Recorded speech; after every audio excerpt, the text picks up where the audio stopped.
Hi guys, so today we are starting with the guys आज हम लोग start करने वाले हैं सीए फाइनल के एक चैप्टर के बारे में जो कि डिजिटल ऑडिटिंग के बारे में आज हम लोग स्टार्ट करने वाले हैं। वहाँ पे हम लोग मेजरली जो सीए स्टूडेंट्स का कंसर्न होता है वही डिस्कस करने वाले हैं। सबसे बड़ा कंसर्न मेरा भी था जब से मैं पढ़ाई कर रहा हूँ, मतलब बचपन से ही कंसर्न है मेरा कि यार मुझे क्वेश्चन याद हो जाएगा, आंसर याद नहीं होगा, या फिर आंसर याद हो जाएगा, क्वेश्चन याद ही नहीं होगा। मुझे आंसर के सारे पॉइंट्स पता है, लेकिन आई डोंट नो कि वो कौन से क्वेश्चंस को पर्टेन करता है। अभी ऐसे इश्यूज के लिए मैंने कुछ ट्रिक्स बनाया है, ताकि मैं तो उस ट्रिक्स के थ्रू सीए बन गया हूँ, लेकिन मैं चाहता हूँ कि वो ट्रिक्स आपके लिए भी कहीं ना कहीं फायदेमंद हो। इसीलिए मैं आज से कुछ शॉर्ट वीडियोस डालूंगा आपके लिए, जो यूट्यूब पे आपको फ्री ऑफ कॉस्ट अवेलेबल हो जाएंगे। और maybe I can provide you value. मैं चाहता हूँ कि आप लोग को कुछ वैल्यू मिले। तो without wasting time let's move. तो सबसे पहले हम लोग स्टार्ट करने वाले एक चैप्टर है जो कि डिजिटल ऑडिटिंग के बारे में चैप्टर है वो। तो फटाक से बिना टाइम वेस्ट किए हम लोग स्टार्ट करने वाले हैं। मैं स्क्रीन शेयर कर लेता हूँ। ओके, यस, ठीक है, sharing my screen, done. So around 8 to 10 question cover करेंगे, लेकिन उससे भी अच्छे अपन कवरेज रखेंगे। So without wasting time let's move to question number 1। ठीक है, अभी ना मैं आपको ना एट द एंड ऐसा कुछ देने वाला हूँ। ये ऐसा क्या है कि एक फॉर्मेट बनाया मैंने। उस फॉर्मेट में क्या है कि आपका क्वेश्चन रहेगा, मतलब पूरा ऑडिट जितना भी है ना वो आपको 6 से 8 पेजेस में आपको मिल जाएगा, मतलब अराउंड 200+ क्वेश्चन रहेंगे जो मैं आपको बना के दूंगा। और उसमें क्या रहेगा, एक फॉर्मेट रहेगा, पहले क्वेश्चन रहेगा और क्वेश्चंस के कीवर्ड जो आपको एग्जाम में आएंगे आएंगे, मतलब वो कीवर्ड उस क्वेश्चन में होंगे ही। उसके बिना वो क्वेश्चन अधूरा है, मतलब भले केस स्टडी में आए कैसे भी आए।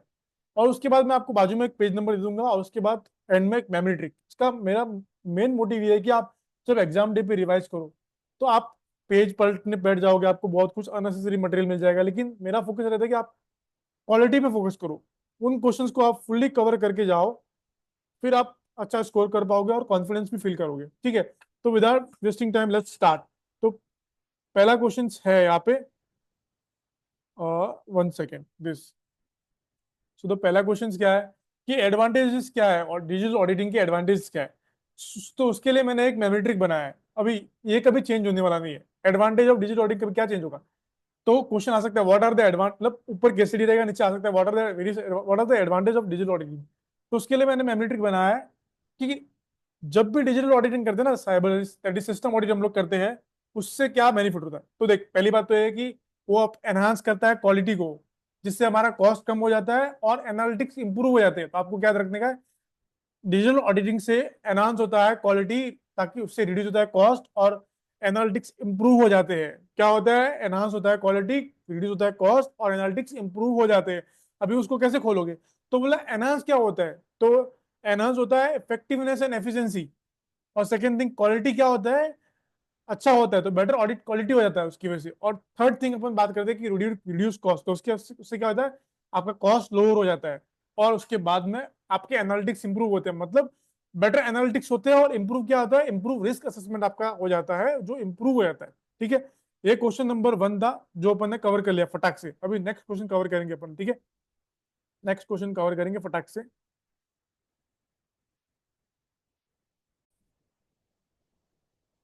सो नेक्स्ट क्वेश्चन मैं आपसे डिस्कस करने वाला हूँ। सो नेक्स्ट क्वेश्चन क्या होगा बताएगा आपका, कि व्हाट आर द कंसीडरेशन और and challenges of digital auditing. जब आप डिजिटल ऑडिट करने आते हो तो आप चैलेंजेस क्या फेस करते हो। तो जिंदगी में आपको चैलेंजेस फेस नहीं करने, अगर क्वेश्चन का आंसर क्या, अगर आपको चैलेंजेस फेस नहीं करने, तो आपको सही सॉल्यूशन मालूम होना चाहिए पहले। तो क्या होना चाहिए बताइए, चैलेंजेस फेस नहीं करना, तो उसका आंसर आपको सही सॉल्यूशन होना चाहिए ना एग्जाम में। तो नो फर्स्ट राइट सॉल्यूशन, इसका मैंने बनाया mathematics, know first right solution. आपको पहले राइट सॉल्यूशन पता होगा तब चला आप डिजिटल ऑडिटिंग में चैलेंजेस फेस नहीं करोगे। तो what, know first right solution. अभी उसका फुल फॉर्म क्या है, नो। नो मतलब क्या, तो know what business benefit the organisation wants to achieve with automation. तो जानो कि कौन सा बेनिफिट तो ऑर्गेनाइजेशन अचीव करना चाहते हैं उस ऑटोमेशन से। Know first right solution, right first means think people first, क्या लोगों की पहले सोचो, think people first and do not underestimate the change do not underestimate the change is difficult, and that is first हो गया know first right solution. अभी right की बात करेंगे तो target the right process, this is the key success, this is the key for successful automation. And last one is solution. Solution मतलब automation is not a standard solution, ये अकेला solution नहीं है, it should be part of a broader digitalization strategy. ठीक है, तो आपको पूछा जाए क्वेश्चन नंबर आ सकता है कि व्हाट आर द कंसीडरेशन और challenges in of digital auditing, तो बोलता है हमेशा रखना नो फर्स्ट राइट सॉल्यूशन, याद रख के आना, आपका काम इजी हो जाएगा। ये हो गया क्वेश्चन नंबर 2। अपन मूव करेंगे क्वेश्चन नंबर 3 के उधर जो मैंने बनाया है। तो क्वेश्चन नंबर 3 है व्हाट आर द, एक सेकेंड, 1 सेकेंड होल्ड ऑन।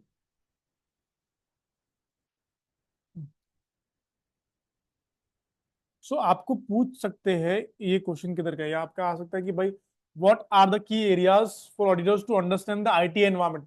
अभी आपको आईटी एनवायरनमेंट समझना है, you have to understand the IT environment, you have to understand the IT environment. तो व्हाट आर द स्टेजेस, अभी यहाँ पे स्टेजेस नहीं लिखा, लेकिन कभी कभी क्वेश्चन में आपको पूछ सकते व्हाट आर द स्टेजेस, जैसे कि मैंने यहाँ पे लिखा है what are the stages involved in understanding the IT environment. मैं जब ये बनाऊंगा समरी बनाऊंगा तो उसमें आपको ऑल्टरनेट क्वेश्चन भी लिखूंगा कि ये की जगह इसकी जगह ये भी पूछ सकते हैं। ठीक है, तो what are the stages involved in IT understanding the IT environment.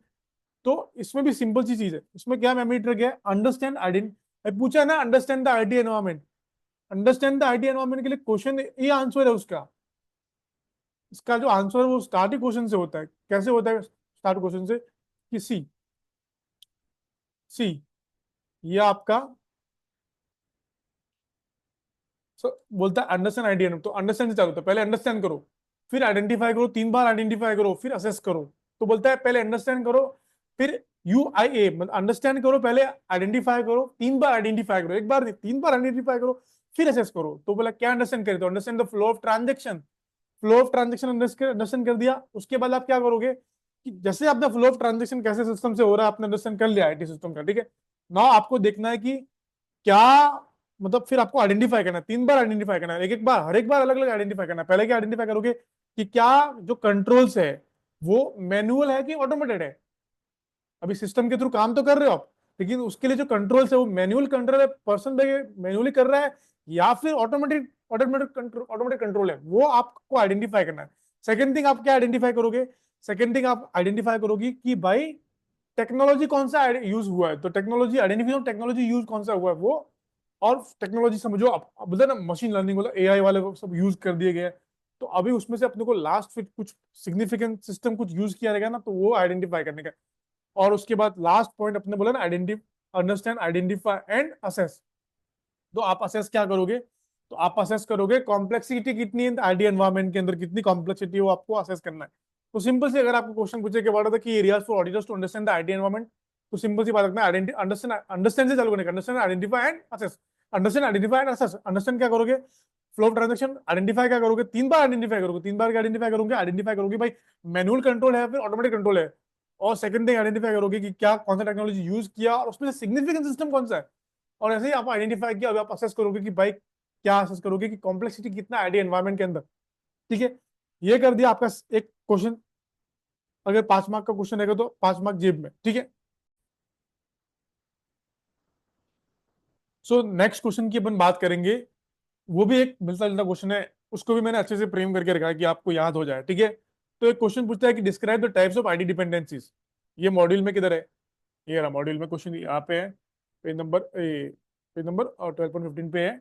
तो मुझे बोला कि क्वेश्चन पूछता है कि हाउ आईटी डिपेंडेंसीज अराइजेस। ठीक है, लेकिन यहाँ पे क्या लिखा है, जो एग्जैक्ट क्वेश्चन आता है describe the types of IT dependencies, जो आपके क्वेश्चन रहेगा। ठीक है, या फिर पूछ सकता है कि what are the 5 types of IT dependencies. अभी इसके लिए मैं ना अलग से समरी बनाऊंगा जिसमें आपको ऑप्शन दूंगा कि क्वेश्चन क्या क्या पूछ सकता है, तो आपके लिए बहुत इजी हो जाएगा, मतलब 6 to 7 पेज में it will be very easy and convenient for you guys. ठीक है, तो स्टार्ट करते कि भाई आईटी डिपेंडेंसीज की बात करते हैं तो कैसे याद रखेंगे। तो याद रखना सिंपल सी बात, जो एसी रिपोर्ट होता है ना, AC report is IT dependent. तो बोलता है कि what are the types of IT dependencies, तो बोलता है AC report is IT dependent. AC की जो रिपोर्ट होती है ना वो आईटी डिपेंडेंट है। खत्म, तुम्हारा क्वेश्चन याद हो गया, AC report as IT dependent, तुम्हारा क्वेश्चन याद होगा कैसे करोगे। एसी मतलब क्या, तो ए मतलब ऑटोमेटिक कंट्रोल। ठीक है, उसका डिस्क्रिप्शन आपको रीड करना है, तो फिलहाल के लिए मैं आपको मेमोरी ट्रिक्स पे ज्यादा फोकस कर रहा हूँ, बाद में कंसेप्ट कभी रिवाइज कर सकते हैं, लेकिन मेजरली आपको मेमोरी ट्रिक्स बहुत इंपॉर्टेंट है। सो एसी रिपोर्ट ऑटोमेटेड कंट्रोल्स हो गया, यस। सी मतलब क्या हो गया, कैलकुलेशन, जो कैलकुलेशन वगैरह आजकल ऑटोमेटिक्स होते हैं ना सब, एवरीथिंग इज लाइक ऑटोमेटेड ना, तो कैलकुलेशन हो गया वो भी ऑटोमेटिक, तो उसके डिस्क्रिप्शन में वो लिखा हुआ है, ठीक है। एसी रिपोर्ट की बात करेंगे तो रिपोर्ट भी आजकल ऑटोमेटिक जनरेट होती है, तो रिपोर्ट, ठीक है। ईज दैट इज आई और एस है, तो क्या ई मतलब इंटरफेसेस और एस मतलब सिक्योरिटी। तो एसी आपको क्वेश्चन आ गया ना, तो आपका 5 मार्क्स जेब में, कैसे 5 मार्क्स 4 मार्क्स जो भी है जेब में, कैसे, तो बोलते AC report is ID dependent, आपको क्वेश्चन और मैं आंसर दोनों भी लिया। आईडी डिपेंडेंस की बात आ गई तो AC report is ID dependent, खत्म। ए मतलब ऑटोमेटिक कंट्रोल्स, सी मतलब कैलकुलेशंस, आर मतलब रिपोर्ट मतलब रिपोर्ट्स, और ईज मतलब इंटरफेसेस हो गया और सिक्योरिटी हो गया, ठीक है। नाउ नेक्स्ट क्वेश्चन की बात के ऊपर बढ़ते हैं। नेक्स्ट क्वेश्चन क्या है, cyber security framework. Cyber security framework है ना, वो भी एक इजी क्वेश्चन है। I don't think so it should B an issue for you. So cyber security किधर गया, अभी ये कॉन्सेप्ट है, तो ये कॉन्सेप्ट के लिए मैं अलग से कुछ बनाऊंगा 30 मिनट या 20 मिनट का कुछ वीडियो, ताकि मैं वो सारे के सारे एमसीक्यूज टाइप क्वेश्चंस कवर कर सकूं, ठीक है। अपन मूव करते हैं नेक्स्ट नेक्स्ट पॉइंट पे। नेक्स्ट पॉइंट है, so what are the stages of cyber security. ये stages of cyber security, cyber risk की बात कर रहे हैं हम लोग, हाँ, वो अलग चीज थी, और ये साइबर रिस्क की बात कर रहे हैं हम लोग। Hold on। तो अपन अपन लोग नेक्स्ट क्वेश्चन की तरफ मूव मूव कर रहे हैं, और वो क्वेश्चन है साइबर सिक्योरिटी फ्रेमवर्क के ऊपर। ये भी क्वेश्चन आप पूछ सकते हैं। ये क्वेश्चन वैसे तो इजी है बहुत, आपको नॉर्मली आप याद रख सकते हो, जैसे कि आइडेंटिफाई द रिस्क, उसके बाद प्रोटेक्ट द रिस्क, फिर डिटेक्ट द रिस्क होता है, फिर रेस्पॉन्ड टू द रिस्क होता है, and recover from the risk. But अगर आपको याद नहीं रहे तो उसके लिए मैंने मेमोरी ट्रिक बना के रखा है। क्या मेमोरी ट्रिक है, देखो, साइबर सिक्योरिटी फ्रेमवर्क की बात अगर करते हैं, अभी आएगा ना क्वेश्चन, तो साइबर सिक्योरिटी फ्रेमवर्क तो रहेगा। अभी पूरे ही आपके डिजिटल ऑडिटिंग में ऐसा कभी कोई अलग वर्ड है ही नहीं साइबर सिक्योरिटी फ्रेमवर्क का, वो ऐसा ही पूछेगा फिर। तो उसके मेमोरी ट्रिक क्या, साइबर सिक्योरिटी क्या करता है, आपको प्रोटेक्ट करता है ना, हाँ, ठीक है ना, प्रोटेक्ट करता है ना, यस। तो मैंने मेमोरी ट्रिक बनाया, I protect and detect, I protect and detect, you respond and recover, I protect and detect, you respond and recover. Cyber security वाले क्या करते हैं, प्रोटेक्ट ही करते हैं ना साइबर सिक्योरिटी वाले, हाँ, तो आई प्रोटेक्ट, साइबर सिक्योरिटी वाले बोलता है I protect and detect, you respond and recover, ठीक है। तो उसका मतलब क्या है, आई मतलब identify the risk, cyber security framework बोलता है आई मतलब identify the risk, protect means protect the risk, I protect and detect, तो बोलता है देन डिटेक्ट द रिस्क, और फोर्थ क्या बोलता है, you respond and recover, you मतलब यू रेस्पॉन्ड एंड रिकवर मतलब कि respond the risk, respond to the risk, and recover from the risk. ये 5 स्टेज हो गया, I protect and detect, you respond and recover, ये 5 पॉइंट्स आपके हो गए जिम में, मैट्रिक्स हो गया आपका जिम, ठीक है। नेक्स्ट क्वेश्चन की तरफ मूव करेंगे फटाक से। सो नेक्स्ट क्वेश्चन की तरफ मूव कर दे हम लोग, और नेक्स्ट क्वेश्चन में हम लोग बात करने वाले हैं advantage and disadvantage of remote audit. Remote audit मतलब कि आप किधर भी बैठे हो और आप एक्सेस ले रहे हो, घर से बैठ के काम कर रहे हो, वो वगैरह वगैरह, ठीक है। अभी ये भी बहुत अच्छी मेमोरी ट्रिक बनाई है इसके लिए मैंने, मुझे पर्सनली अच्छी लगी, आपको भी लगनी चाहिए मेरे हिसाब से, बट आई होप अगर आपको अच्छी लगी तो आप उसको नोट डाउन कर सकते हो। सो क्वेश्चन आपको पूछेगा what are the advantage and disadvantage of remote audit. अभी केस स्टडी पूछ सकता है, कुछ हो सकता है, एंड में आपको पूछेगा what are the advantage disadvantage of, या फिर एडवांटेज ऑफ रिमोट ऑडिट बोलेगा, या फिर डिसएडवांटेज ऑफ रिमोट ऑडिट पूछ सकता है, ठीक है। तो सबसे पहले तो रिमोट ऑडिट जब करते हैं ना, रिमोट ऑडिट अभी मीनिंग में जाओ, रिमोट ऑडिट मतलब घर से काम कर रहे हैं आप, घर से काम करें ना, हाँ, घर से आप किधर भी बैठ के घर से काम करो, या फिर किधर से भी बैठ के काम करो, लेकिन आजकल लोग वर्क फ्रॉम होम ही लेते हैं, ठीक है। तो अपन लोग उसका एग्जाम्पल लेंगे, तो क्या होता है बोला, फर्स्ट वर्क फ्रॉम होम, इसका मेमोरी ट्रिक ऐसा है, फर्स्ट अभी एडवांटेज और डिसएडवांटेज के लिए मैंने पॉइंटर बना के रखा है। तो पॉइंटर क्या है, first work from home, no travel, जिसकी वजह से कोई ट्रैवल नहीं होगा, और फिर लोग क्या करते हैं पता है क्या, नो ट्रैवल होता है, वर्क फ्रॉम होम करते तो थोड़ा रेस्ट भी कर लेते हैं, इसलिए वो लोग थोड़ा वाइड हो जाते हैं, इसलिए वो लोग थोड़ा वाइड हो जाते हैं ना, मतलब रेस्ट कर लेते हैं, ठीक है। तो first work from home, no travel, and then wide. तो एडवांटेज और डिसएडवांटेज दोनों दोनों ही है, तो पहले अपन डिस्कस करते हैं first work from home. First मतलब क्या, पॉइंट नंबर फर्स्ट ये है, तो बोला ऑडिटर्स को क्या मिलता है बता, auditors can get first hand evidence directly from the IT system. Directly वो रिमोट ऑडिट से एक्सेस लेके फर्स्ट हैंड एविडेंस ले सकता है ऑडिटर, लेकिन उसमें रिस्क क्या रहेगा, उसमें डिसएडवांटेज ये रहेगा कि कोई जो सेंसिटिव आईटी इन्फॉर्मेशन रहेगी ना, उस उसका रिमोट एक्सेस अलाउड नहीं रहेगा। Security aspect remote access and privacy need to be assessed, ठीक है। और ये हो गया फर्स्ट। फर्स्ट फिर बोलता है वर्क फ्रॉम होम, जब वर्क फ्रॉम होम हम करेंगे ना, तो उसमें क्या होता है, एडवांटेज ये होगा कि भाई उसको कंफर्ट एंड फ्लेक्सिबिलिटी मिलेगी, टू ऑडिट टीम को कंफर्ट एंड फ्लेक्सिबिलिटी मिलेगा, बिकॉज वो लोग वर्क फ्रॉम होम कर रहे हैं, ठीक है। बट उसका डिसएडवांटेज ये होगा कि उसमें लिमिटेड और no ability to visualize the facility और कल्चर, या फिर बॉडी लैंग्वेज वगैरह हम लोग विजुअलाइज और ऑब्जर्व नहीं कर पाएंगे ना, ये हमारा एक डिसएडवांटेज हो जाएगा, जो कि हम लोग नहीं ऑब्जर्व कर पाएंगे वर्क फ्रॉम होम में। फिर first, work from home no travel. अभी नो ट्रैवल होगा तो क्या है, आपका खर्चा बच गया ना, आप रिम्बर्समेंट लेते हो तो आपका खर्चा बच गया ना, ट्रैवलिंग करते हो क्लाइंट पे, सभी लोग कुछ लोग बोलेंगे यार हम लोग रिम्बर्समेंट के चक्कर में बहुत कुछ हमारा नुकसान हो गया, लेकिन ठीक है। सो नो ट्रैवल करोगे तो आपका कॉस्ट एंड टाइम दोनों ही बचेगा। एक ट्रैवलिंग टाइम, ट्रैवलिंग का कॉस्ट बच गया, ट्रैवलिंग का टाइम भी बच गया। अभी मुंबई में तो आपको बहुत a lot of you to travel a lot, 2 घंटे 3 घंटे कितने भी चले जाते हैं, ठीक है। तो कॉस्ट बच गया आपका और टाइम भी बच गया, क्या no time to travel and cost, ठीक है। बट लेकिन उसका डिसएडवांटेज क्या है? इसका डिसएडवांटेज ये है कि मे बी आप घर से कर रहे हो, कि जरूरी नहीं है आप किधर घर से कर रहे हो तो आपको मे बी आपका नेटवर्क इशू आ सकता है, ऐसे एरिया में रह सकते हो जहाँ पे नेटवर्क इशू नहीं, या फिर आप ट्रैवल किधर, क्योंकि आपने रिमोट ऑडिट करे तो आप किधर से ट्रैवल करते भी कर रहे होंगे मे बी, आप इंजॉय करते करते किधर वेकेशन पे गए, तो वहाँ पे आपका इंटरनेट इशू आ सकता है ना, तो आप मीटिंग्स में वगैरह इंटरप्ट कर सकते हो मीटिंग्स को, तो वो डिसएडवांटेज है, नेटवर्क इशू वगैरह होंगे, वो ऐसा बोलता है। फिर तो first work from home no travel, and फिर बोलता है वाइड हो जाओ, वाइड हो जाओ मतलब क्या, मतलब लेट जाओ, लेकिन यहाँ पे अलग बात है, यहाँ पे वाइड वो नहीं है अपन, यहाँ पे वाइड है कि आपका जो स्कोप होगा ना वो वाइड हो जाएगा, मतलब ऑडिटर्स, आपको वैरायटी ऑफ ऑडिटर्स मिलेंगे, कहीं से भी आप सेलेक्ट कर सकते हो ऑडिटर्स, मतलब अगर आप दिल्ली में हो तो आप ऑडिटर सेलेक्ट कर सकते हो, महाराष्ट्र से सेलेक्ट कर सकते हो, आपका स्कोप बहुत वाइड हो गया है, ठीक है। लेकिन अभी क्या होगा, उसका डिसएडवांटेज होता है कि उनको कल्चर के बारे में आइडिया नहीं रहता इतना, उनको लोकल लॉज के बारे में आइडिया नहीं रहता, लेकिन इंडिया में ऐसा मेजरली यही, मतलब it should not be an issue, अगर इंटरनेशनल लेवल पे आते तो ये थोड़ा इशू आ सकता है, otherwise I don't think so issue होगा। सो आपको एडवांटेज एंड डिसएडवांटेज मेरे को लगता है अच्छे से याद हो गए रहेंगे, कि first work from home, no travel and wide हो जाओ, ये तुम्हारा एडवांटेज एंड डिसएडवांटेज है डिजिटल ऑडिटिंग के, ठीक है। इसके अलावा कुछ क्वेश्चन है क्या?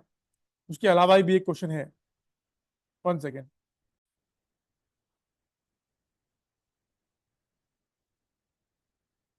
सो नेक्स्ट क्वेश्चन पे हम लोग मूव करते हैं।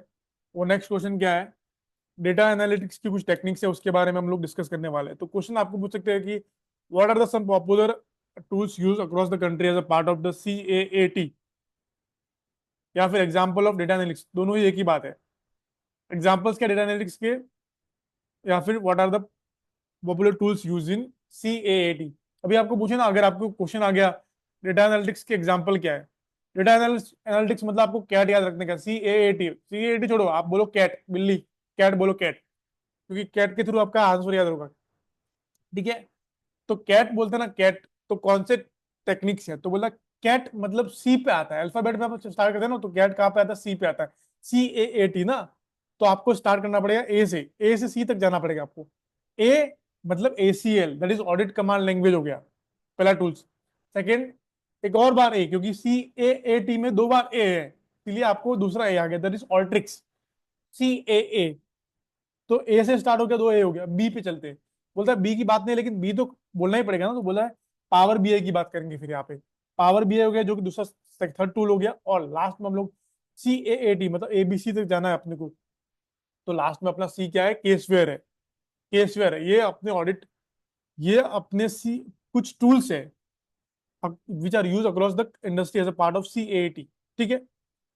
और अप्रोक्सीमेटली अपन ने अच्छे खासे क्वेश्चन कवर कर लिए है।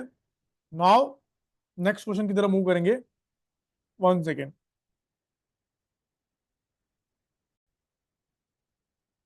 तो आज के लिए ये चैप्टर का लास्ट क्वेश्चन जो हम लोग रिवाइज, जो हम लोग मेमोरी ट्रिक मैं बताने वाला आपको, वो है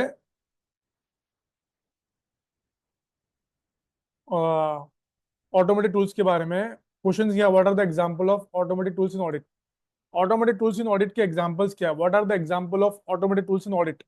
तो बोला, अभी उसको भी मैंने ऐसा बनाया कि आपको मे भी हेल्प हो जाए, तो बोला आइए आइए IoT and TC automated tool लेके, क्या आइए आइए हम लोग ऑटोमेटेड टूल की बात करें, तो बोला आइए आइए IoT and TC automated tool लेके, आइए आइए IoT and TC automated tool लेके, ठीक है। तो आइए, ये पहला आइए कुछ नहीं है, दूसरा आइए आर्टिफिशियल इंटेलिजेंस की बारे में बात कर रहे हैं। फिर बोलता है IoT, आइए आइए आइए आइए IoT मतलब internet of things, and TC automated tool लेके।